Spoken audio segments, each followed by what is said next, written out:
Let me just get right to the shroud itself, the description. You can see this remarkable face that's there. You can see the detail in it, the scars that are there, some of the blood stains that are there. And if you look a little further down, you can see this next slide, which is a slide of the shroud itself, the full frontal part of the shroud itself. There's a back side of the shroud as well. Again, you can see that this is a positive image. You look at that, but actually that is the negative image, and we'll talk about that in one moment. And then if you take a look at this next one, here's the real positive image, which is actually a negative image on the shroud. That's this straw yellow, a picture there, then it doesn't look very refined. But if you look at the previous slide, you can see that that straw yellow image is really a negative image. And when you look at the photographic negative, that's this black image that was in the previous slide. The shroud is 14 feet long, and that's because it was a shroud that covered both the backside, the dorsal part of the body that it wrapped around. It came over the top of the head and then came down, and also you can see the frontal part there of the body, and you can see that it links up at the feet. And so you've got a perfect, I'll explain it, a perfect three-dimensional photographic negative image on a non-photographically sensitive linen cloth. It's the most remarkable image in the world. There is nothing like it, nothing even remotely comparable, and I'll explain it to you. And by the time we finish in an hour and 15 minutes, you will see why that is the case. The second thing is that the shroud itself has 372 blood stains. We'll describe why every one of those blood stains is a very real blood stain. Certainly can't be paint or rubs or dyes or some other liquid that was added to the cloth. It's definitely blood with an AB blood type that we will talk about in a moment. So you can see from the shroud. Let me just talk about how precise this image is. You're not going to be able to produce this image, as we'll see, through any through any non-photographic process. The precision is too great. But more than that, as we'll see, there is actually imaging from the inside of the body, and it's in three-dimensional proportionality to the outside of the body. So you can see, for example, the backbone inside the body, and you can see the flesh that's surrounding the backbone on the outside of the body, and you can see it in perfect, you can tell exactly how far the backbone is from the flesh surrounding it. The same with the bones and the hands, etc. You can see, in three-dimensional proportionality, the flesh that's surrounding the bones. So this three-dimensional imaging that we can definitely ascertain through a variety of different kinds of three-dimensional image analyzers at NASA, you can actually look at this. But that's one of the mysteries of the shroud. It's not only a perfect photographic negative image. It's not only a perfectly precise image. It's a perfect three-dimensional photographic negative image with actual imaging on the inside of the body relative to the flesh that's surrounding, say, the backbone or the bones in the hand, etc. Additionally, it is the most scientifically tested artifact in human history. Literally, it's no exaggeration to say that hundreds of different scientific tests have been performed on this shroud, not to mention a variety of dating tests. So this is the question is this really the burial cloth of Jesus Christ? As I will answer over the course of the next hour and 10 minutes or so, it is, I think, unquestionably the burial cloth of Jesus Christ. And I have a variety of reasons for suggesting this, for saying this, indeed asserting it. But of course, I'll just say I'm 99.9% sure, because every scientific fact is doubtable. There's always a 0.0001 chance, that this thing is not. But I think after I finish the data presentation and the testing results, I think you may come to the same conclusion that I have. So let's take a look. We'll talk about the origins of the shroud, where it was over the course of its lifetime, throughout the course of the time. So let's get to the real bone of contention, as it were, namely the 1988 C14 dating, a carbon-14 dating test that was done, which placed the shroud between basically 1250 to about 1350 AD. So you look at that and you go, wow, if that was an authentic carbon C14 dating, the shroud could certainly not be the burial cloth of Jesus. This was, of course, reported in Nature magazine, and a very well-known magazine. But as we shall see, this dating was very flawed indeed for a variety of different reasons, and we'll get to it in just a moment. I'll give you several reasons for believing that. But for the moment, that was the result that was obtained in the C14 dating test.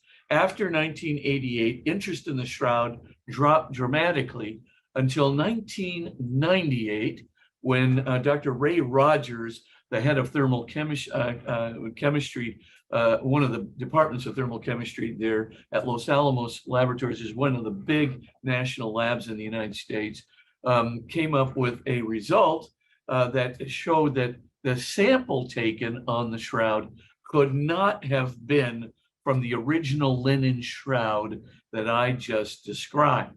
And the reason that he knows this is, first of all, he was able to find out exactly where that sample was taken from. And it was taken from a place that was burned in the fire of Chambéry in France. And the burning actually took place in the 1500s. And the sisters in a convent nearby, who had experienced artisans in what's called invisible mending, they actually took cotton fibers and they dyed those cotton fibers, those cotton threads, to look with a gum dye mordant, by the way, that came from the Middle Ages. They dyed it and they sewed it, weaved it into the places where a hole actually was burned in the shroud and during the fire of Chambéry. Notice you can see from the first image that I showed you there, the second image that I showed there, that it doesn't, the burning, the holes that you can see there on the side, go down the side of the cloth, but none of them actually touches the actual image or blood stains of the body that was wrapped in the shroud. So the first thing to notice is that they took this sample. The people who did the C14 dating actually took this sample from that damaged area, which could have been, intermingled with threads that the sisters put into that cloth in the 15th century. This is precisely what Dr. Rogers found. He did a complete, testing of that sample, and he had several of these fibrils that were taken by sticky tape during the 1978 STIRP investigation, and was able to very precisely, take the fibril from the exact spot where the carbon-14 dating sample was taken from. And this is what he discovered. By the way, this is Kathleen Conway. She's my assistant, and she's just going to read some of these quotes. And this one is from Dr. Ray Rogers of Thermochemica. He is also the editor of Thermochemica, well-known scientist here in the US. The combined evidence from chemical kinetics, analytical chemistry, cotton content, and pyrolysis, mass spectrometry proves that the material from the radiocarbon area of the shroud is significantly different from that of the main cloth. The radiocarbon sample was thus not part of the original cloth and is invalid for determining the age of the shroud. So that was the first blow in 1998 that happened to the carbon-14 dating. A second blow happened not until just very recently, actually in 2018. And the reason for the delay was because Dr. Tristan Casabianca and his team publishing now in Archaeometry, which is a very fine peer-reviewed journal at Oxford University, published his findings, but he couldn't get the raw data from the British Museum. So that, when you do a carbon C14 dating, there's what's called raw data and, sampling. So you get all of the readouts of all the raw data, all the various elements that are there to make the carbon dating. Now, here is the curious part. By the way, it took him 30 years to get that raw data from the British Museum. They withheld it. Finally, he made a Freedom of Information request in 2018. They finally granted it. He then took it to a series of statisticians. The statisticians did an statistical analysis of the samples, and there it was discovered that there was considerable heterogeneity in those in the raw data of the C14 testing. Not just heterogeneity, they took one strand, cut it into 3 parts.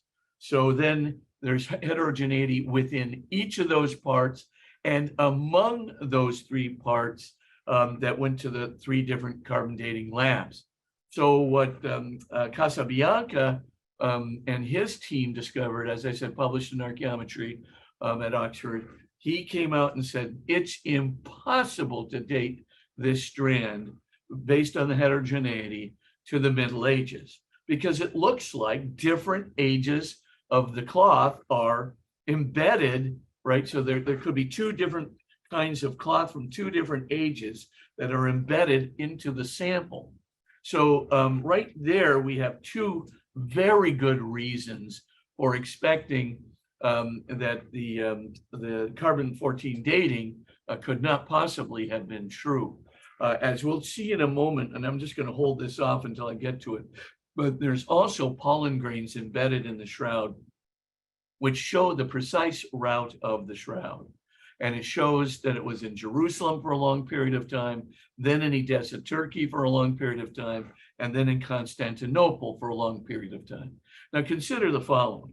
If the shroud is only 700 years old, in other words, it came, sometime between 1250 to 1350, and we know that there's a precise provenance going back to Geoffroy de Charnay in 1350 in France, then the shroud could have only been in Europe.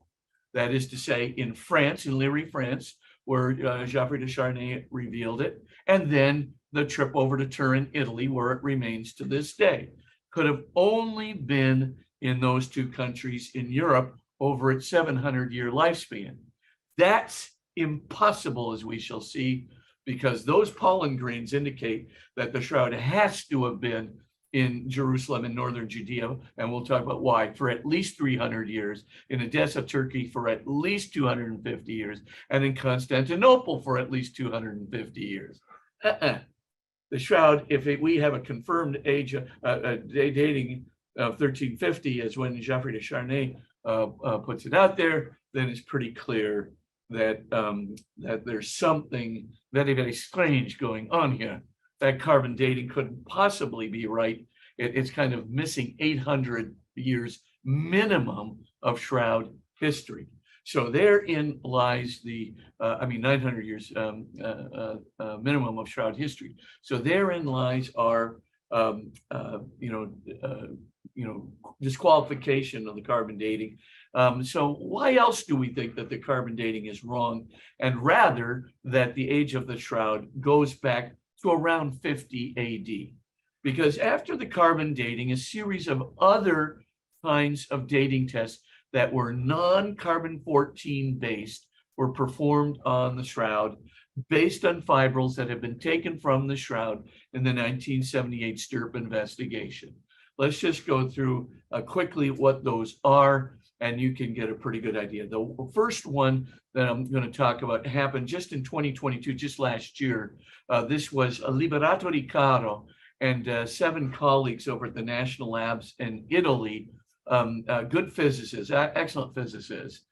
They went ahead and devised and peer-reviewed a brand new dating process, and those tests actually show that the shroud goes, by the way, it's called the wide-angle X-ray scattering.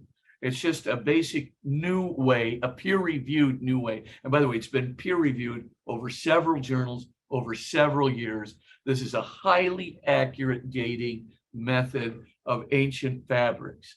And this particular dating method shows that the shroud originated sometime between 54 to 75 AD, plus or minus about 100 years, with a very high 95% confidence level. So if you look at that, you can see right away, wow, that's a huge discrepancy, between at the earliest 1250 for the carbon dating, and of course, a wide angle X-ray scattering shows 54 AD. So again, something is clearly wrong with this carbon dating. It obviously had the threads, fibers from where the sisters sewed this thing, patched up the shroud, and it's taken from that very controversial corner of the shroud. You can see it more and more. Let's take a look at 3 other tests that were done. A Fourier transformed infrared spectroscopy test. Again, an accurate, highly accurate way of dating ancient cloths based on the decay of enzymes in the cloth and various molecular constructs in the cloth. Another one is called the Raman laser spectroscopy. Well, I have 2, spectroscopic analyses. The reason is because during the fire chambéry, some carbon would have embedded itself in the cloth, and that could have thrown off a carbon-14 dating. But the Raman laser, compared with the Fourier transformed infrared spectroscopy, gets around any kind of erroneous readings that might have come from, carbon being absorbed by the cloth.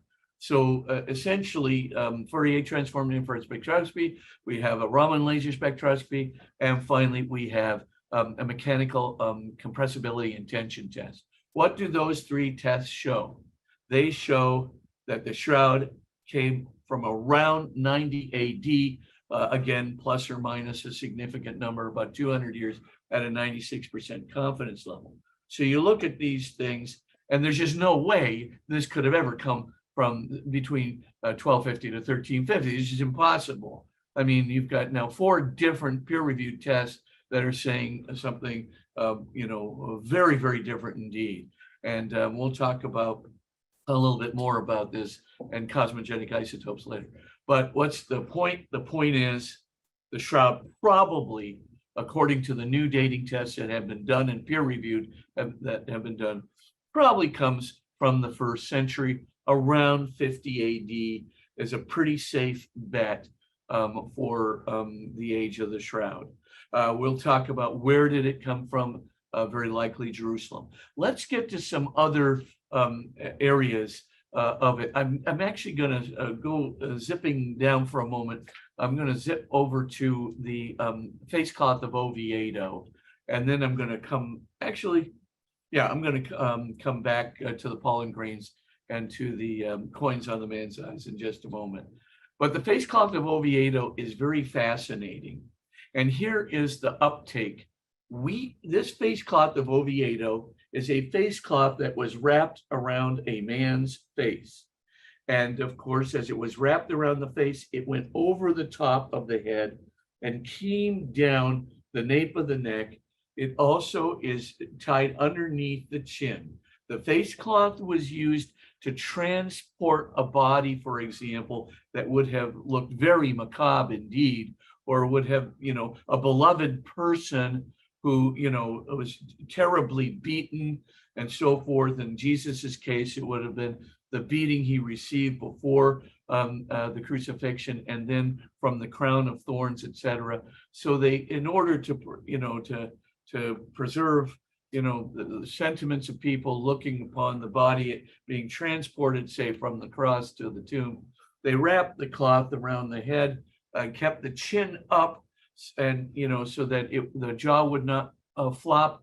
And then, of course, they covered the nose and the mouth so that the pleural edema fluid that would have been coming, would not have disgraced him, and so forth. And of course, what happens on that cloth? What happens when they wrap it? And as we shall see, they took the cloth off the face before they laid the body in the shroud. That'll become more important in just a moment. But what happens is a bunch of blood stains from the head, the forehead, the nape of the neck, the face, etc., get embedded on the shroud. But not just blood stains. Pleural edema fluid from the nose and the mouth are also embedded in that face cloth. Now, when you do a digital overlay analysis of the face, the blood stains and pleural edema fluid, you do a digital overlay analysis of those blood stains and pleural edema fluid with the blood stains and pleural edema fluid on the face of the man on the shroud, you get 120 points of congruence, right? 70 on the front side and 50 on the back side.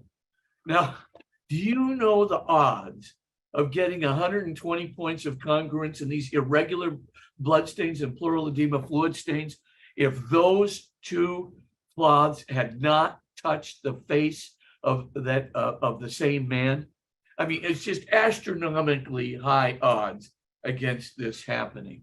I mean, clearly, these two cloths, the face cloth of Oviedo and the Shroud of Turin, the face part of the Shroud of Turin, both of those cloths had to touch the same face. And that same face was crowned with thorns.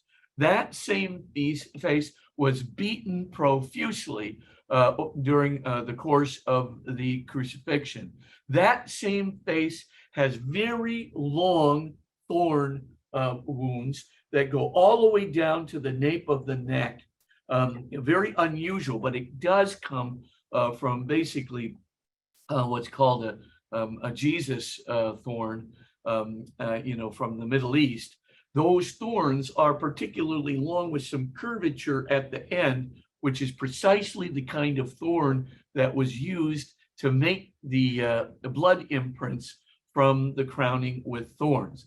So now you look at these two things. They touch the same face of a man who was crucified with a crown of thorns. Well, how many crucifixions are there like that in the whole history of humankind? One and only one that we know of, Jesus Christ, because he's called the King of the Jews. And in order to mock him, this is precisely what they did. We have no evidence of any other crucifixion in a long history of crucifixions where a man was crucified with a crown of thorns. So it's pretty good chance, not only pretty good, it's almost irrefutable chance that the two cloths touched the same crucified face, crucified by a crown of thorns. Now, here's the point. The face cloth of Oviedo has a secure provenance going back to 616 AD, like 600 AD. Well, if they touch the same crucified face, the two cloths, that means that the Shroud of Turin has to go back to at least 616 AD, if not before, invalidating by external evidence that the carbon-14 dating, to say the least, and pushing the shroud back to 614. Now, I'm going to take up the coins a third. I just want to get to the pollen grains for just a second. Embedded in the shroud are a series of really hundreds of different kinds of pollen grains. And these pollen grains in the order of proliferation are: number one, Jerusalem and northern Judea, with 14 of the pollen grains being indigenous, or 13 of the pollen grains being indigenous and indeed unique to Jerusalem and northern Judea. As I said before, in order to get that proliferation, so that's almost like 60% of the shroud's pollen grains. 60% of them are from Jerusalem and northern Judea. Are you kidding me? A medieval forger went ahead and put in all of these grains from the Middle East, 13 of which are unique to that region, in the Middle Ages? I don't think so. I think clearly the shroud has to have been in Jerusalem and northern Judea, much of the time in open air. And that's where it gets exposed to these pollen grains, the highest proliferation of pollen grains. And secondly, our next set of pollen grains is Edessa, Turkey. Edessa was a very cosmopolitan area, kind of a place of a commercial intersection in the Byzantine Empire. So we know sometime around, sometime after 400 AD or so, we know that the shroud goes up to Edessa, Turkey. It has 3 unique pollen grains from that region, exclusive to that region alone, embedded, and that's the second highest proliferation of pollen grains. There is a second reason for thinking that it went to Edessa too, and we'll talk about it in a moment, but you can definitely see that there's a whole series of unique features of the face of the man on the Shroud of Turin. Like you can see a scar, got an open box sort of a thing. So it's like a square, but with an open top on it that's above Jesus's nose. You can see the raised eyebrow there. You can see the swollen cheeks from being beaten severely around the face, etc. You can see all these things. Now, what's so interesting is the iconography of Jesus prior to Edessa, Turkey, in about 400 to 500 AD. The iconography of Jesus is distinctly Roman. So a round face rather than an elongated face. Very short hair like a Roman would have, not the long hair going down to the shoulders. No clean shaven as the Romans were, not with a beard. And of course, none of these very peculiar wounds that are in the Mendelian. Now, what do we think happened? There was a face of Jesus, a very popular face of Jesus that was marched around Edessa, Turkey for about 200 to 300 years. It was called the Mendelian. And the Mendelian was, paraded around, in processions and various things as the face of Jesus. It would have looked like the third image that I showed you, the very straw coloration, but definitely the bright red bloodstains. I'll talk about the bright red bloodstains later. But the thing to note is that they paraded this thing around, and you can see that all of the features on the shroud, the beard, the long hair, the elongated face, all the unique scars and blood wounds, start showing up and changing the iconography of Jesus in Edessa, Turkey, around 400, maybe 300, 400, 500 AD, but we're not absolutely sure. But we can see the iconography changing right around that time.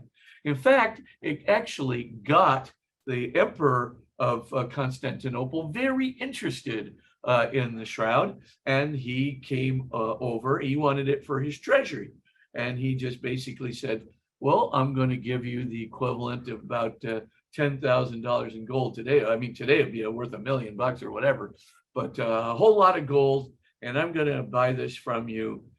He says to the king of Edessa. The king of Edessa goes, not interested, and it's like the Godfather. I'm going to make you an offer you can't refuse. I'm going to hold the entire city hostage, and I'm going to basically starve you guys out until you sell me the shroud for a price that you think is reasonable. And so we have the citations about this. What is interesting is it then gets taken to Constantinople. But then about 800 AD, one of the crusaders comes zooming into the Constantinople, the Hagia Sophia. I'm sorry, not to Hagia Sophia. It gets transferred from Hagia Sophia to St. Mary Blanchernay Church. This Robert de Clary, probably a Knights Templar. Anyway, he's a crusader. He comes through and he says, I saw this burial shroud of Jesus. The Mandylion unraveled is really the full burial cloth of Jesus. The back part, the front part, it was hanging in the treasury of the Cathedral of St. Mary Blanchernay, and I saw it myself. And then finally, of course, we know that a fellow named Otan de la Roche, right? He is a leader of the Fourth Crusade. He comes into town, the shroud disappears, and then 5 generations later, winds up in the hands of Jeanne de Vergy. Well, who's Jeanne de Vergy? Well, she's basically the wife of Geoffrey de Charnay, the fellow who first declared in 1350 in Liry, France, I've got the shroud of Jesus. So we have the pollen fossils, the pollen grains, they tell the whole story. They validate that story. It had to spend a substantial time in northern Judea and Jerusalem, had to spend a substantial time in Edessa, Turkey, had to spend a substantial time in Constantinople, Turkey.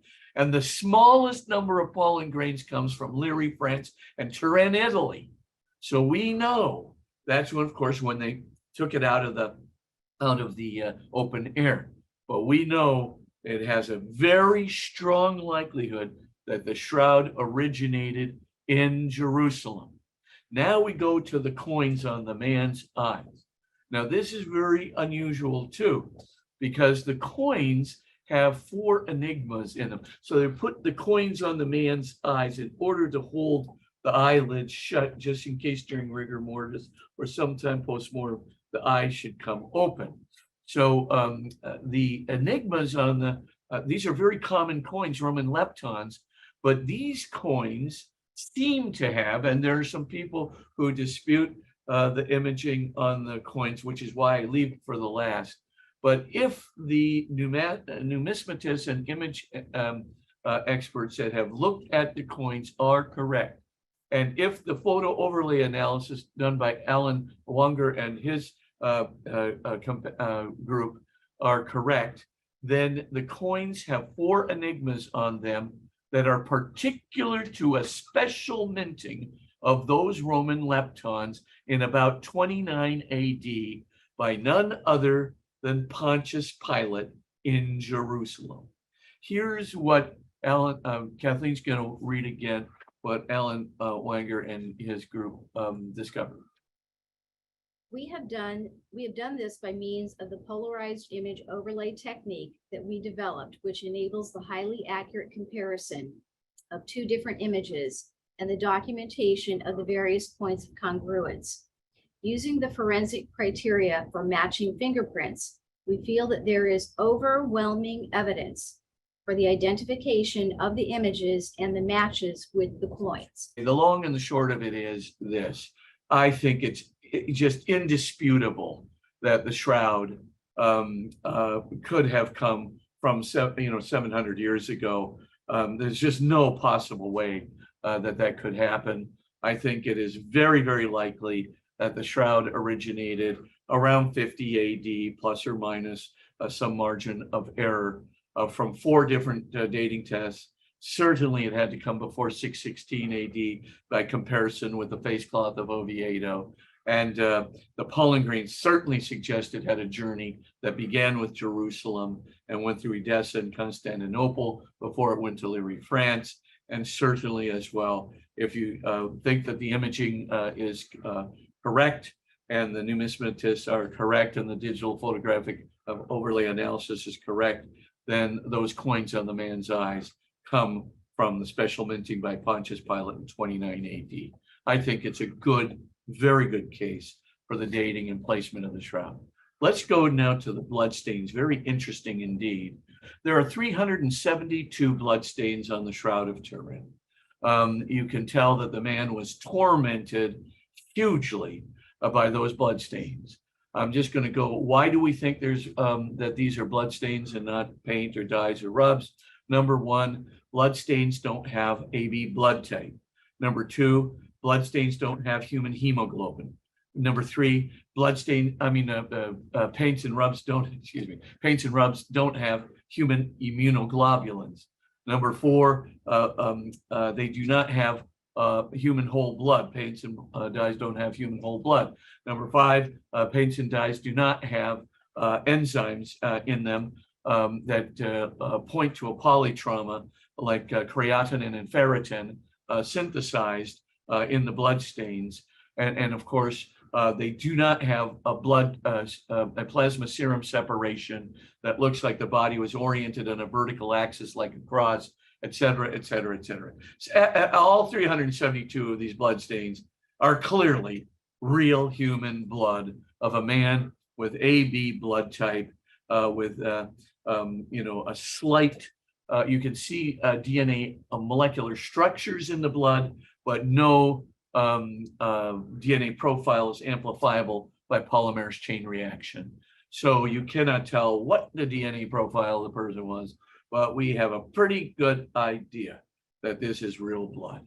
Now, what does this tell us when we combine? First of all, there are three really important things to know. Number one, the first thing is the blood was put on the shroud before the image. You can tell this because when the image is formed, it makes the cloth a little bit friable, crispy almost, and you can detect this crispiness, this friability of the cloth. You can detect it underneath the bloodstains if it's actually there. Well, it's not, and that means that the bloodstain had to come first. The bloodstains had to come first. Then the image came second. Why does that make any sense with respect to the Shroud of Turin? Because, of course, the bloodstains would, the minute the body was laid in the tomb, the blood would have immediately been started to be transferred onto the cloth. However, the image comes, as we shall see, from a very strong pulsation of radiation that comes out of the body, which pulsation occurred during the resurrection. So the resurrection happened after the bloodstains on the cloth. So you can see pretty clearly then that how would a medieval forger pull that off?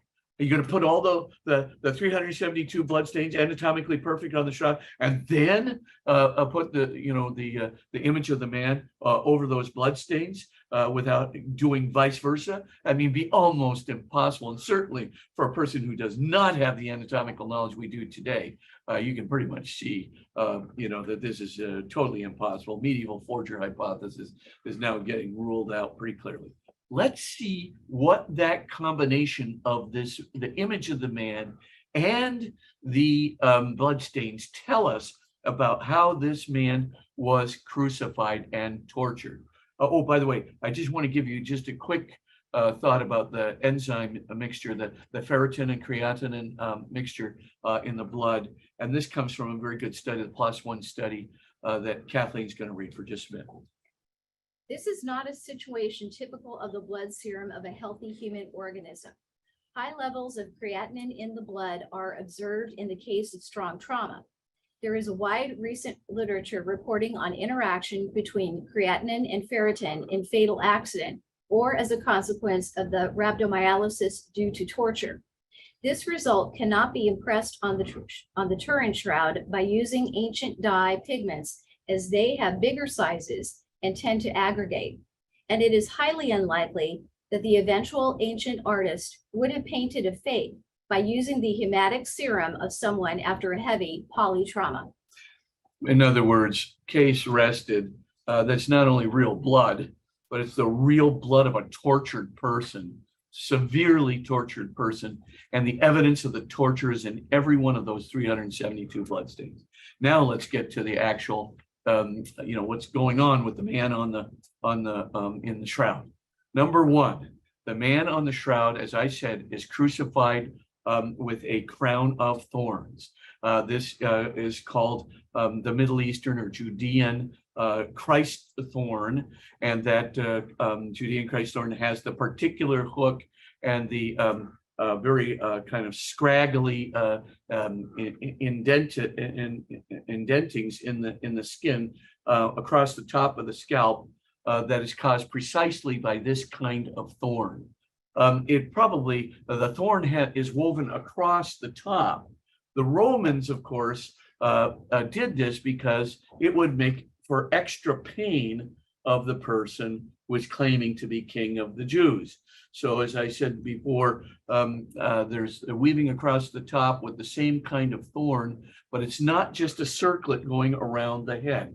How would a medieval forger have even known that this was a Roman custom, not having seen, a crown like that on any other crucified? Well, there wasn't a crown on any other crucified figure, or not having ever seen it himself in any picture or image. Number two, the man on the shroud is pierced with a lance. It goes between the fifth and the sixth rib, going up kind of at a 30-degree angle into the thoracic cavity and going into the pericardial sac and nicking the heart on the way up.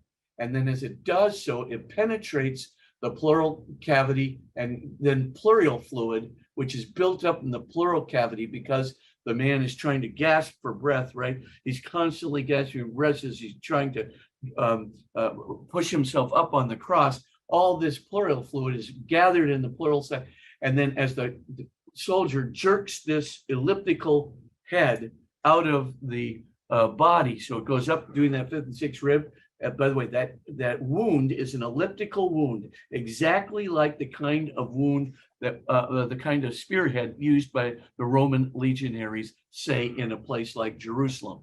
So the guy goes in, goes right up, nicks the heart, nicks the pleural cavity, yanks it out, and out comes, guess what?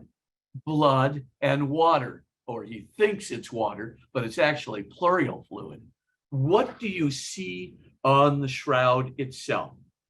Surrounding that spear wound is blood and pleural fluid.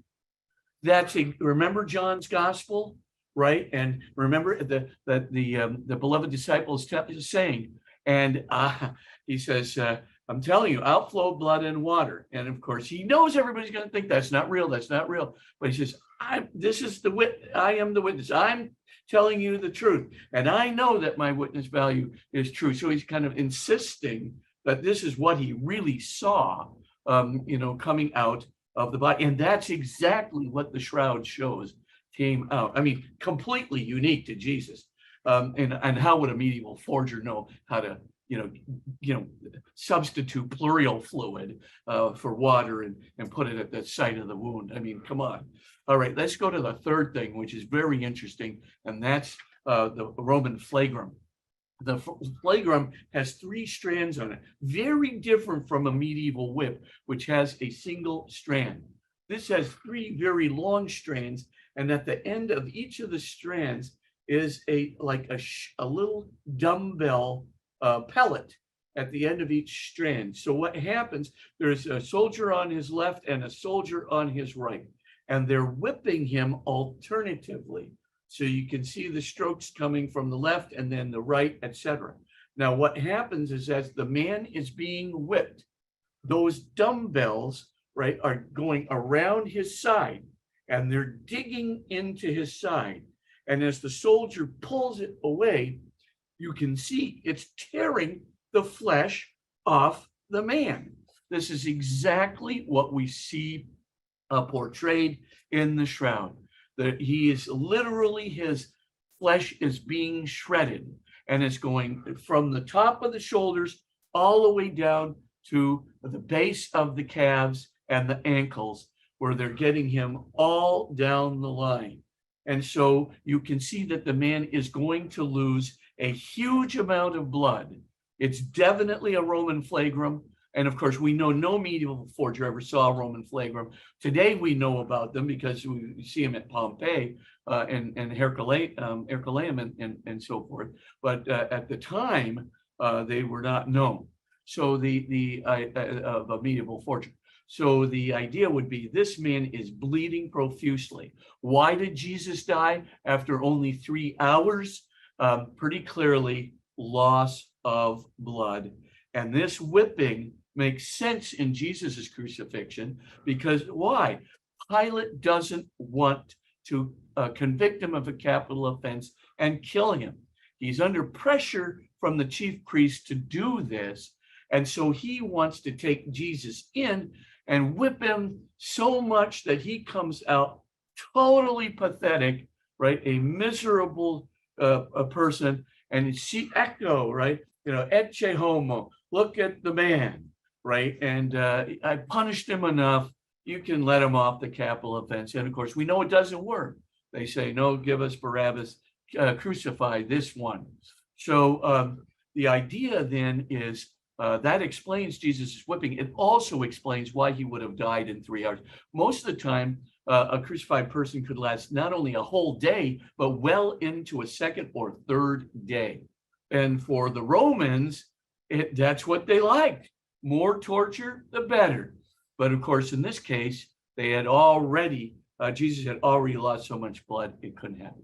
Let's take a look at the next big sign. And that is this big lump on the man's right shoulder. So the man probably was carrying a very heavy crossbeam. In this case, we would say that it's the crossbeam of the cross on which he was going to be crucified. But of course, you can't tell that from the picture, but he was carrying something heavy. We also can see from the scars on the man's knees that apparently while he was carrying this very heavy load on his right shoulder, you can see he falls. It scrapes his knee, right? He lurches forward, he falls, and to his knees, marked by the scrapes. Then let's say the crossbeam flies up in the air and bam, just hits him right on the right part of the shoulder. When it does, what happens is you can see from the slope of the shoulder, a 10 to 11 degree slope on the right shoulder there, his shoulder got dislocated. And when his shoulder got dislocated, his head basically wrenched to the left. And when the head wrenched to the left, what wound up happening was his right eye got pulled into its orbit, which you can see quite clearly, from the indentation on the right side of the shroud. And then his right side would have become paralyzed. Now, why is this relevant? Because in the case of Jesus, we notice that Simon the Cyrenian is basically, forced into service to help carry the crossbeam. Was it because, of course, Jesus had lost a lot of blood and was weak, and that's probably why he fell, but he couldn't get up and continue to carry that crossbeam. His shoulder was dislocated, and his right side, the upper right side, would have been paralyzed. This explains Simon the Cyrenian. The Romans wouldn't have done anything out of mercy. You can be sure of that. The more torture, the better. Because why get somebody to help carry the beam? Because Jesus could not do, this man could not do it. In the case, Jesus could not do it. Let's get to the next thing. There are nail prints in the man's hands. And you can see from, you can only see the exit wound, by the way, because his hands are, stretched out in front of him on the shroud, and you can only see the exit wound. But Frederick Zugabe, he's, Columbia University, very famous pathologist in New York City there. He thinks that what happened was that the nail print went through the lower part of the palm. And there's a thing called the thenar furrow, which is like it's this little curvature right here. So you can see he thinks that at the lower part of the palm, a nail is inserted at a 15 to 20 degree angle. And what happens is it goes right through this exit wound that you can see on the shroud, right? You can see it comes through the exit wound right here in the wrist. It didn't go straight through the wrist. It goes through the palm at the angle that puts in the thenar furrow, which of course explains why the hands of the man are distended. The hands of the man in the shroud are fingers, are distended in the shroud because the nails, literally went through that thenar furrow, and then it goes through this big complex of nerves that are right here in this little V. You can feel it in your wrist, at the backside of your wrist. And that's what attaches to the cross. But as it goes through these nerves, this man is utterly tormented. He is tormented every time he has to breathe. The shocking action would have been overwhelmingly painful to the point where, the only reason he would ever do it is to just breathe. So the idea then is we can see the same nail prints in the feet. It's hard to tell whether both feet were nailed or the feet were put over each other and then nailed. The point is, though, definitely they were nailed, and they did the same kind of tactic, going through the front part of the foot and then putting it at about a 15 degree angle and then nailing the base of the foot to the actual cross itself. So we get a very good idea of the tortures on the man of the shroud. The two things to take note of is first, this seems an awful lot like the crucifixion of Jesus. Indeed, when you look at the number of whippings, that is atypical for any crucifixion if you don't want to put a guy out of his misery.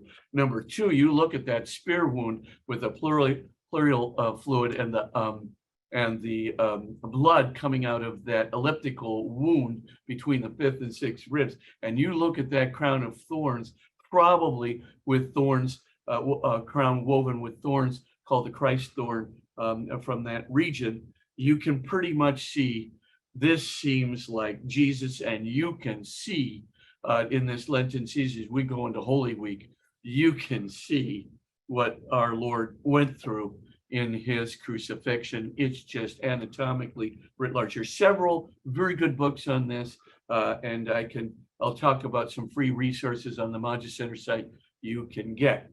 So the quick thing I want you to see here is that the image has to be produced by radiation. And why is that? There's four principal reasons. First, the image of the man, as I said, it's a perfect three-dimensional photographic negative image on a non-photographically sensitive linen cloth. Where is the image on the cloth? It's really emblazoned on the uppermost surface of the fibrils of the cloth. In other words, the image, whatever produced the image, does not penetrate into the medulla of the fiber, the middle of the fibers, let alone the middle of the cloth. It's sitting right on the surface, and the uppermost fibrils on the surface, as a matter of fact. So that's the first unusual feature. Now, could liquids, rubs, or dyes, or scorching do something like that? Absolutely not. Because if you put any liquid at all, I don't care if it's even a rub, what's it going to do immediately? The chemicals in the rub or the dye or the paint or whatever, those chemicals are going to go into the middle of the fibers. They're going to go into the middle of the cloth, and then they're going to spangle. They're going to spread out into adjacent fibers on the cloth. So you know right away that didn't happen on the shroud. There's no blurriness. There's no spreading of substance into adjacent fibers. This thing is like super precise, as you can see. It's as precise as a photographic image. And so the first thing to notice then is, and of course, it never goes into the middle of the fibers or the middle of the cloth. So that's the first thing. No dyes, no rubs, no paints. How about vapors coming off the body? Same thing. Vapors, test after test after test, show that if, that the theory is that the body is warm and it will cause some of the aloes that were used to anoint the body, that it will cause the vapors to sink up into the cloth. What happens immediately as the vapors go into the cloth? Goes and penetrates the medulla of the fiber, penetrates the middle of the cloth. Enough said. There's just no way that it's going to be a vapors either. Scorching shows up easily through a fluorescing test, and of course there is no fluorescing, around around the images of the body, which we'll talk about momentarily in a way that would be expected. So all of these things, scorching is excluded, dyes, rubs, paints, vapors, etc., are excluded. Well, what do we think is left over? What we think is left over is light or radiation. Now, light or radiation, that could do it. Why? Number one, radiation could produce a very precise image. And it would be right, where would the radiation have its effect? Right where the cloth is friable, which we'll talk about in a moment, right at the very surface of the fibrils. So that's the first thing to notice, is radiation looks good from that angle. The second angle is that radiation, when you think about it, radiation can give you what's called three-dimensional analysis. In other words, you can get your action at a distance. So, for example, yes, the shroud touched the body in many places, but like up by the nose, or nearby the hands, or the hands are sitting on top of the body, all of a sudden you can see that the shroud didn't make any contact there, yet the image is there, and the image, right, shows the exact distance, right, inversely proportional to the distance of the body from the cloth. So you can see pretty clearly then that this thing is acting just like light, just like, what's the hallmark of radiation? What's the key sign of radiation? Action at a distance. So it doesn't matter whether the cloth touches the body or not. The image comes out on the cloth, and the image comes out weaker because the cloth is further away from the body, which is producing the radiation that's giving rise to the image. All of our clues, and by the way, there are 40 clues that point to radiation. All of them are explained only by radiation and no other possible source. So we have two big, huge theories of radiation that will explain a perfect three-dimensional photographic image on this non-photographically sensitive cloth. But before I get to the two explanations, it is important to see one other thing. That body of the man in the shroud will have to become, well, like spiritual. In physics, we would say it would have to become mechanically transparent. The reason is because there has to be some way for either the cloth to penetrate or for the body to penetrate the cloth, but it has to penetrate into the inside of the man, because otherwise you're not going to get any precise images of the backbone or the bones in the hand or any of the other data that comes from the inside of the body. You'll never get those images unless that cloth penetrates at least 3/16 of an inch and probably more. So somehow that body's got to become spiritual or mechanically transparent to get that inner stuff. And was the radiation coming out from the inside of the mechanically transparent body? Yes, it was, because the backbone, right, relative to the flesh surrounding the backbone is marked out very precisely. You can tell by digital analyzer. You can see that that depth is properly proportionately recorded on the cloth.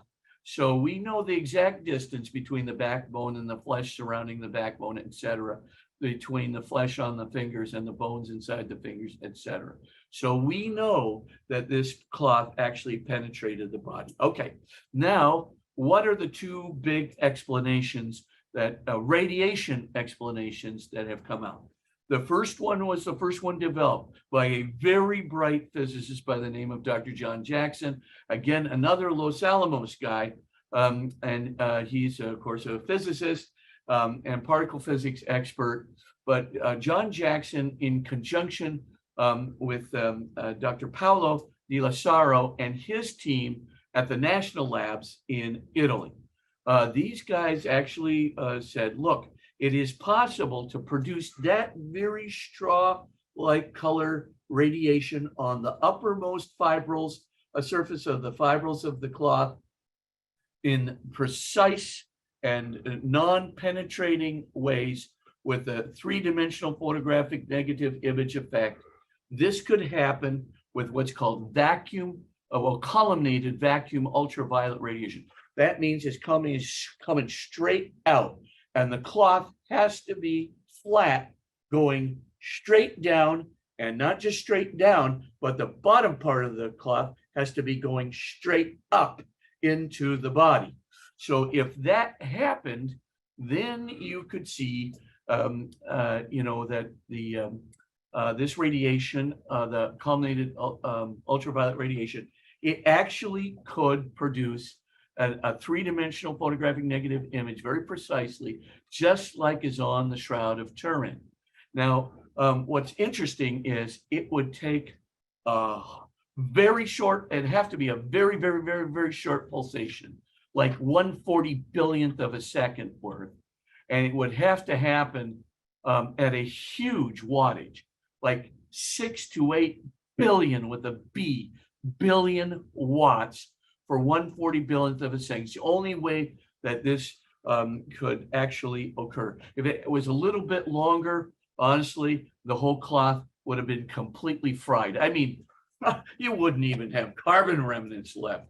That's 500,000 searchlights worth of light energy coming out of this body for 1/40 billionth of a second. But Paolo Di Lazzaro in 2010, he did confirm it with ARF excimer lasers in the lab. And here's Kathleen will read what he says about it. The ultraviolet light necessary to form the image exceeds the maximum power released by all ultraviolet light sources available today. It would require pulses having durations shorter than 1/40 billionth of a second and intensities on the order of several billion watts. Several billion watts. So there you can see very clearly the significance of this. Dead bodies generally don't emit 500,000 searchlights worth of light energy for 1/40 billionth of a second and turn mechanically transparent so that the inside of the body can also be photographed as well. So what does that mean? Well, if that was the explanation, it's a miracle. I mean, that's all you can say. This is one of the most highly unusual factoids we have emblazoned in a religious artifact, in a historical artifact. I mean, it is a miracle emblazoned on the cloth. All right, there's a second. Now, this particular one, out of the 45 enigmas we have on the Shroud of Turin, about 20 of the enigmas are explained by the culminated ultraviolet radiation hypothesis. But 20 out of 45 enigmas, that means you got 25 that are not explained. So, what another explanation was developed by 3 other physicists in 3 different countries in independent tests. The first one was Dr. Kitty Little. She's over at Harwell nuclear labs in London, outside of London. And then also we have Jean-Baptiste Renaud. He's obviously in France. He's a well-known physicist there and tested the hypotheses in France. And also Dr. Arthur Lind, who is here in the United States. These three physicists have confirmed that the particle radiation hypothesis, that's the second big theoretical explanation, the particle radiation hypothesis not only explains the image, it explains all 45 enigmas on the shroud. Bizarre as it may seem, that's what it says. Now, there's a very good book by a fellow named Mark Antonacci, and it's he's got several articles on this, but also a book called Test the Shroud on the atomic, subatomic and molecular level. And you can just get that if you're really interested in the physics. Let's just go through the major enigmas that are explained. First, all of the imaging enigmas are explained by particle radiation. What is the particle radiation hypothesis? It is simply this, that at a certain point, that body simultaneously undergoes what's called a low temperature nuclear reaction. Why? Because basically we'll just call it a nuclear disintegration. Every stable atomic nucleus in that body, that would be, I think it is somewhere in the neighborhood of 90 quintillion stable atomic nuclei, simultaneously undergo nuclear disintegration, causing a low temperature nuclear reaction to occur. The low temperature nuclear reaction would have given rise to two major showers of particles, right? So as this is happening, all of a sudden, all of these stable atomic nuclei are going to do what? They're going to break up into their particle constituents. So you're going to get one shower of particles that are positive, what's called heavy charged particles. Those are like protons, deuterons, alpha particles. And these particles that are zooming out of the stable atomic nuclei, they have charges, right? Positive charges. And what's happening there, those charges are interacting with the charges in the particles of the shroud cloth. So when it gets to the uppermost surface of the fibrils of the cloth, the particles stop. And when, in other words, they don't go through the cloth. They stop right there at the very surface of the cloth. By the way, this has been tested in all three laboratories and been found to actually occur. Stops at the uppermost surface of the fibrils. And what happens in addition to that? They actually make that material friable, turns it into a little bit of crispiness. It decomposes it a little bit. So, and it decomposes it, the closer the body is, the image, the radiation source is, the darker will be the image created by the particle emission. And the further away it is, the lighter the image will be. So you can see then that you're going to get this perfect three-dimensional photographic negative image from the positive, the heavy charged particles like protons, deuterons, alpha particles. Then you have a shower of other particles that are not heavy or they're not charged. So an electron is very light, but it's charged. Or a gamma ray is basically a ray, really more than it is it's like a photon constituent. And then of course you have like neutrons, and neutrons are heavy, but they're not charged. So what do those particles and the gamma rays do? They go right through the cloth. And when they go right through the cloth, they explain a whole host of enigmas besides the imaging enigmas. For example, you can see as they go through the cloth, the Shroud of Turin is a very solvent resistant, age resistant cloth. It is exceedingly strong for anything that was produced, let's say in the first century AD. So we can pretty much be sure that there were no, the cloth was not woven in some special way, et cetera, et cetera. This cloth is very strong. And the reason is because when the neutron flux, the neutron shower is going through the cloth, it's breaking all the weak carbonyl chains in the linen, right? The cellulose that constitutes the linen. It's breaking those weak carbonyl chains, and it's linking up with crystalline carbonyl chains that are much stronger than the linear ones of the cellulose. And that makes the shroud cloth very strong, very resistant to solvents, very resistant to age, et cetera, et cetera. So that's just one thing. Have you ever wondered for a moment, hey, how come all those blood stains are bright red? We know that blood, after a certain amount of time, right, maybe 5 years, the blood's going to turn brown, and then from brown to black, it's not going to remain red. Why in the world are the blood stains on the shroud bright red?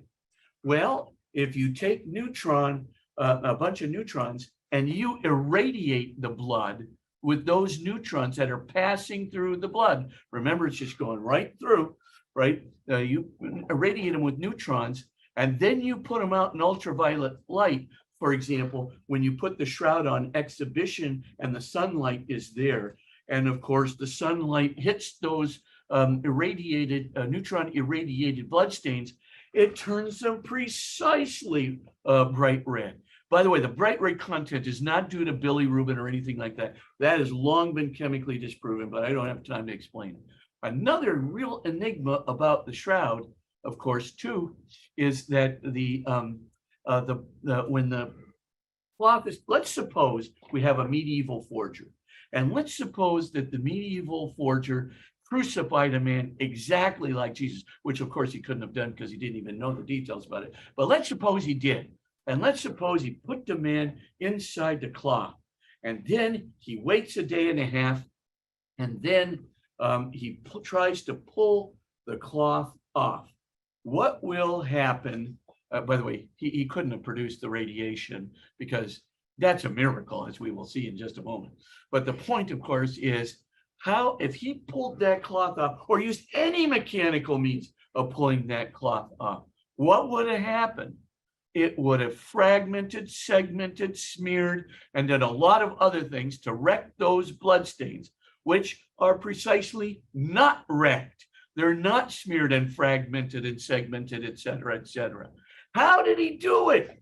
I mean, how did he keep almost 372 bloodstains intact without the smearing and the segmenting, et cetera? Very bizarre. So, of course, we've got an explanation. In the particle radiation hypothesis, and by the way, this also explains the mechanical transparency of the body. When all those particles are coming off the body, as the body is undergoing the quintillions of stable atomic nuclei disappearing, right? As you can see, what's happening is the body is literally disappearing. But as it's disappearing, the charges from inside the body are pouring out of it. From the bones, let's say, inside the body, are pouring out onto the cloth. And as they're pouring out, they can go right between the other particles. Remember, those particles are no longer intact. They're disintegrating too. So the particles coming off the surface of the body come first, and they're the darkest. The next set of particles come from inside the body and pass through the surface of the body, which is disappearing because it takes them just a fraction of a second longer to get over there. The surface particles are already gone, pass right through the surface of the body, and that gives you the perfect three-dimensional photographic negative image. You want to know something else that's really interesting too? When that's happening is, of course, the body disappears. That's the first thing. And of course, all the blood that was already integrated into the cloth, that blood is intact because the body disappeared right out from under. So that's that solves that mystery. But we got another mystery. Have you ever, another thing we notice is that the dorsal part of the cloth and the frontal part of the cloth have the same intense radiation intensity. Now you'd expect that because the body's weight is on top of the dorsal part of the cloth, you'd expect that to be a better image, a clearer image, a darker image, right? There's weight on top of it, brings the body closer, et cetera, but no, they're of equal intensity, including the inside of the body, like the backbone and so forth. How in the world did that happen? Here's how. In a nuclear reaction where you have, for example, all these stable atomic nuclei that are basically disappearing, that are disintegrating, what happens is it creates a vacuum. And the frontal and dorsal vacuums that are created are of equal intensity. Thus, and the cloth will remain flat because the vacuum produced by the body will pull the cloth down flat and pull the backside of the cloth up flat. And so now you get an explanation, not only for the flatness of the cloth, but the equal intensity. The vacuum that's produced by the low temperature nuclear reaction produces the vacuum, which sucks up both parts of the cloth at equal intensity. Now, if that's the case, that explains another one of the enigmas on the shroud. And it just keeps going on and on and on and on. So in other words, we can explain all 45 enigmas on that cloth. I just want to say one thing in particular. If this is the explanation for, and by the way, it also explains how images from the coins and the flowers that are evident, right? You can see the pictures of flowers and the coins, at least a lump from the coins. Probably you can see the images that I talked about earlier on the cloth, but that would explain it too, because right, you get a neutron, you get a positive particle, it hits the copper, it shoots out probably a neutron or another positive particle, a positively charged particle from the surface of the cloth, right? Conservation of momentum, and of course the coin is image is embedded on the cloth. So all of these things explain all of the enigma, all 45 on the cloth. Was it a miracle? Oh yeah. Do you know the odds of like hundreds of quintillions of stable atomic nuclei disintegrating simultaneously? I don't think this has happened anywhere except, in some cosmogenic explosions out in outer space somewhere, right? Low temperature nuclear reactions. I mean, bodies don't do this. There's no physical cause for why a body should do this. I mean, what we're looking at here is a total miracle that's leaving this image in its place. And what's going to happen as this neutron flux and proton deuteron flux, they're zooming up, through the cloth and hitting the surface of the cloth. What's happening at the same time as these particles are like almost instantaneously being discharged by the body, little seconds of delay between the inside and the outside going up through the surface, etc.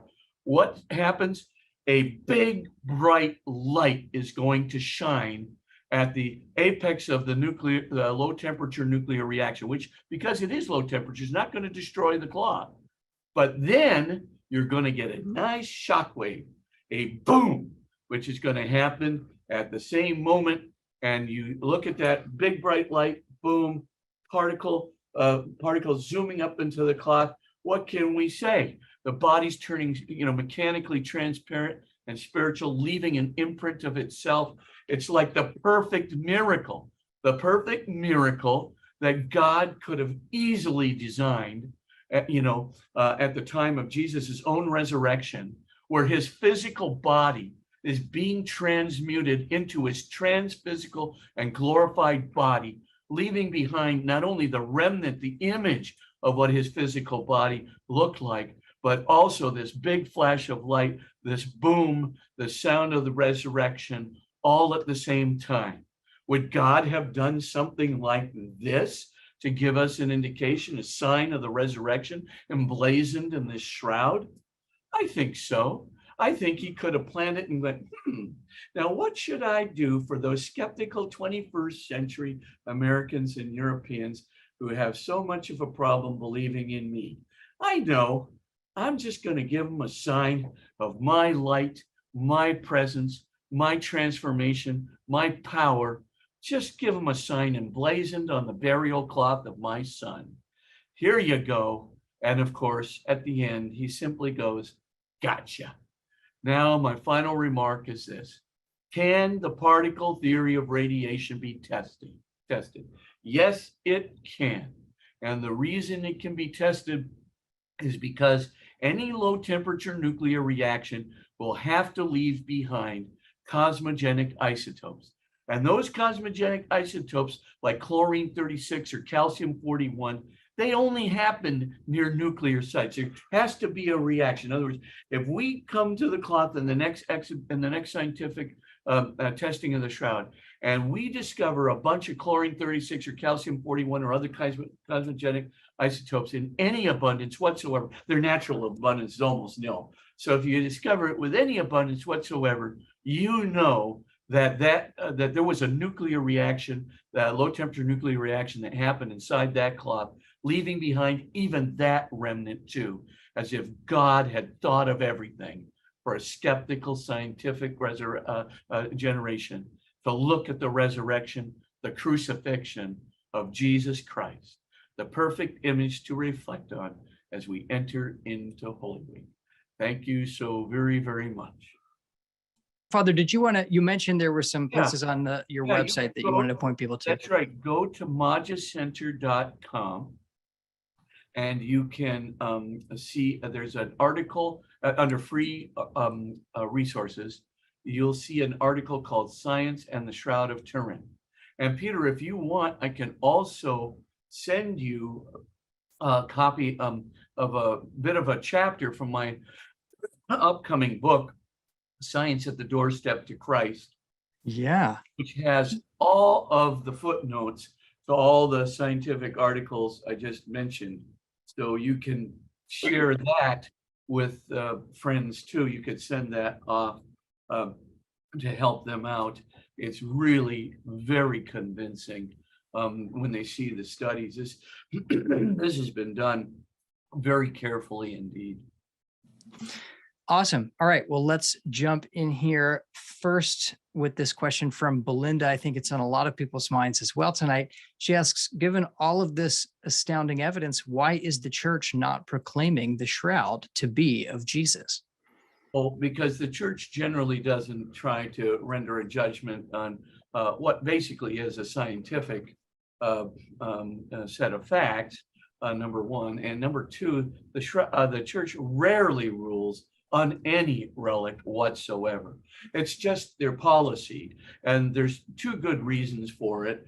The first one, of course, you don't ever want to rule on a relic being authentic and have it disproven later on, even if there only is a 1%, 0.1% chance of that, of some test being invalidated or something.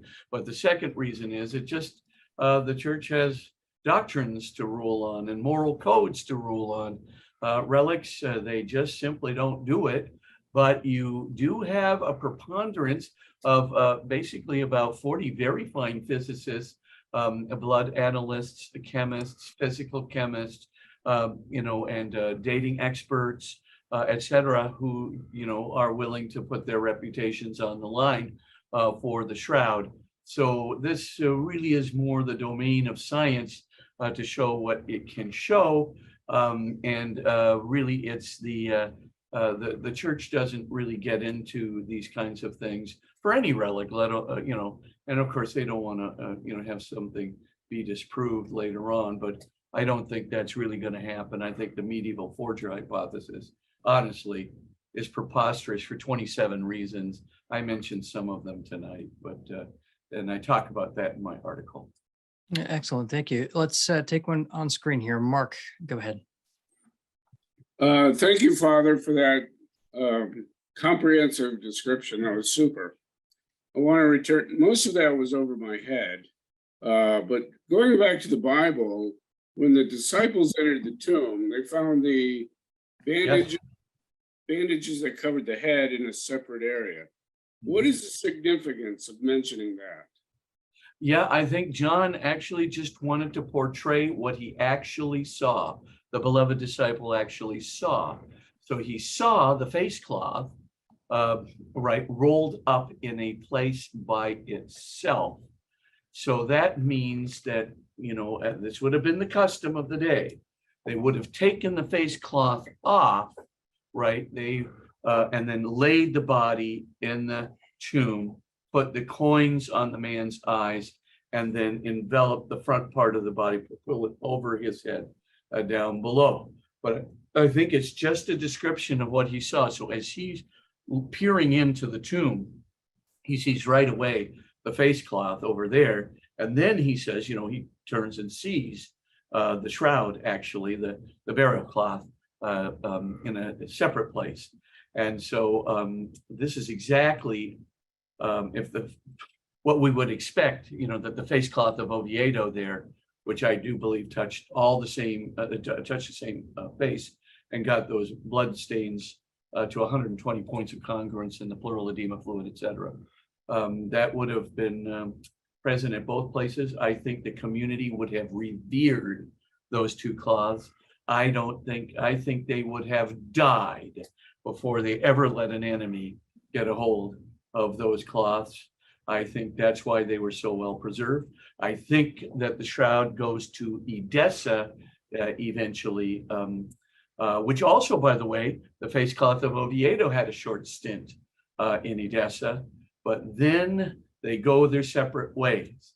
After Edessa, the face cloth of Oviedo goes directly to Oviedo, Spain, where Isidore of Seville testifies that he puts it into the Cathedral of Oviedo, to the box there in about 700 AD. And then the shroud went to Constantinople, and then of course got stolen by the Crusaders, probably Othon de la Roche, the descendant, the ancestor of Jean de Vergy. As they say, the rest is history in Louis, France. Thank you. This next question coming is from Richard. He asks if the 2002 cleaning of the shroud, did it damage it, or did it remove traces of any pollen or anything like that that would make the kind of research done prior to in 1978? Would it make it impossible? Oh no, the cleaning of the shroud was done, I think, very carefully, but we have an exact, I mean, there was sticky tape from the 1978 Stirp investigation put over every millimeter of that cloth. I mean, and it's all cataloged, right? You know, we've got fibrils, we've got dirt, we've got pollen grains, we've got a store of it that goes back to 1978. So even if some of that were lost a little bit by that cleaning, honestly, we've got a whole warehouse full of these, well, not warehouse, but you know, a veritable, museum worth of these things, and they're very well cataloged. So I don't think we're going to lose too much of anything. Incredible. Thank you. James, up here on screen, go ahead and unmute yourself and ask your question. So what's next in the study of the shroud? Are there more studies or more tests that they're planning? Yeah, the cosmogenic isotopes. That is the biggie. Everybody wants it. All the big physicists who have examined the shroud, this is the #1 priority, because if we find those isotopes, definitely the particle radiation hypothesis has been proven. And if particle radiation is what produced the image on the shroud, which we think think it's the only one that explains all 45 enigmas, then clearly there was a miracle. I mean, the idea, of how many quintillion, stable atomic nuclei simultaneously disintegrating into a low temperature nuclear reaction. I mean, we're staring right in the face of a completely inexplicable miracle where we have a low temperature nuclear reaction giving off cosmic cosmogenic isotopes inside the actual shroud itself. I mean, it's, as they say in the Princess Bride, it's a miracle. So, I mean, there it is. So I really do think it's, and if it is that kind of a miracle, if that's what really happened, I'm not kidding. We literally have the remnant of the resurrection of Jesus, not just his crucifixion and his blood, but a remnant of the resurrection itself, his transformation into a transphysical body, into a spiritual transphysical body. We have it right there emblazoned on the shroud. Is there any timing for that test? Well, people are hoping sooner rather than later, but it's not really just in the hands of the church, though that's part of it. There's also the Savoy family, and the Savoy family in Turin still has custody there. Also, there are many different scientists. We need to reassemble the team, the old 1978 STIRP team. Many of them have passed away. Many of them are fairly old right now. So we're going to have to bring together some new, younger ones. Dr. Kitty Little, I'm absolutely certain will be part of that. Jean-Baptiste Renaud, probably so too. I would say that there's going to be, Dr. John Jackson is still alive and well. He may be part of it. I'm not sure, but I would say that we'd have to reassemble that team, figure out which are the priority things that we want to do. And I'm pretty sure that that could be done very effectively the moment the church, the Savoy family, and the officials in Turin, Italy, give permission for another exhibition of the shroud. So I'm hoping, well, 2-3 years from now, we should get some really interesting things. By the way, the cosmogenic isotopes would be easy to identify. Thank you. It's cool to see that this will develop within our own lifetimes. We can track and follow this artifact and new findings, because the studies that you've referenced, it's contemporary to us. A question coming, actually a couple along these lines, and it's related to kind of what you just left off on. Why is it so rare to have public viewings of the shroud? Why has the church not made it more available for devotion or public prayer? I think basically two big reasons. Number one, because every time you do have an exhibit, you take it out of its special conditions, and some aging and small amounts of decomposition are just going to take place, even notwithstanding the shroud's extraordinary strength and resistance to age. So that's the first thing. I would just call it conservatism. Keep this in the best possible conditions you can for as long as you can. The second reason, of course, is I think the security, et cetera, et cetera. I don't have to tell you, you look at Our Lady of Guadalupe, and you never know. You really got to be Johnny on the spot with the security. Although Our Lady, I must admit, when that one terrorist guy kind of put that huge bomb underneath the tilma of Our Lady, of course, the big bronze crucifix that was right next to where the bomb exploded bent back, but the bomb was placed right underneath the picture, and nothing happened. It wasn't framed. It wasn't protected. The picture's untouched. So maybe we don't even have to worry about bombs and security, but prudence is the better part of valor.